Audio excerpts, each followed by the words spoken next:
वापस लौटी है।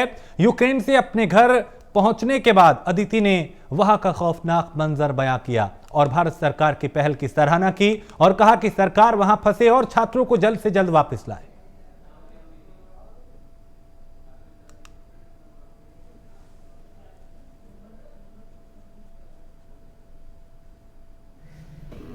बमबार्डिंग शुरू हुई उसके बाद तो बस ये लग रहा था कि बस घर ही जाना है। तो बॉर्डर तक ये लग रहा था कि बस बॉर्डर तक किसी तरह से पहुंच जाएं और क्रॉस कर जाएं।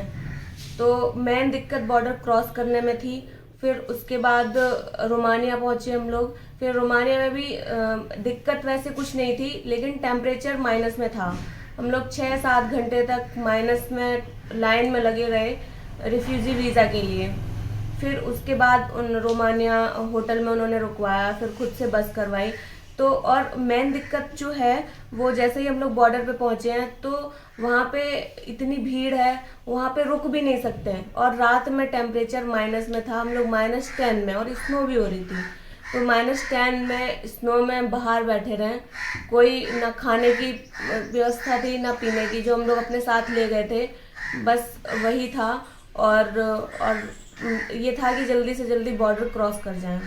फिर आपने जब बॉर्डर क्रॉस कर लिया उसके बाद इंडिया से कैसे मदद मिली थी? हाँ, इंडिया से बॉर्डर क्रॉस कर लिया उसके बाद भारत सरकार ने फ्लाइट की व्यवस्था की है। और फिर इंडिया आने के बाद फिर खाना की भी व्यवस्था है अलग अलग स्टेट के भवन में। जैसे हम लोग के लिए यूपी भवन में व्यवस्था की गई अच्छी। और उसके बाद सबको एक एक रूम दिए गए थे, वहाँ आराम से पहले रुक के फ्रेश हो लो, फिर खाना खा के फिर हम लोगों को भारत सरकार द्वारा ही घर तक छोड़ा गया एक एक बच्चों को। किस तरीके से सरकार को आप जो है बधाई दे रही हैं? सरकार बहुत ही सराहनीय काम कर रही है। और खबर कन्नौज से है, जहां यूक्रेन में फंसा एक और छात्र घर पहुंचा है। छात्र के घर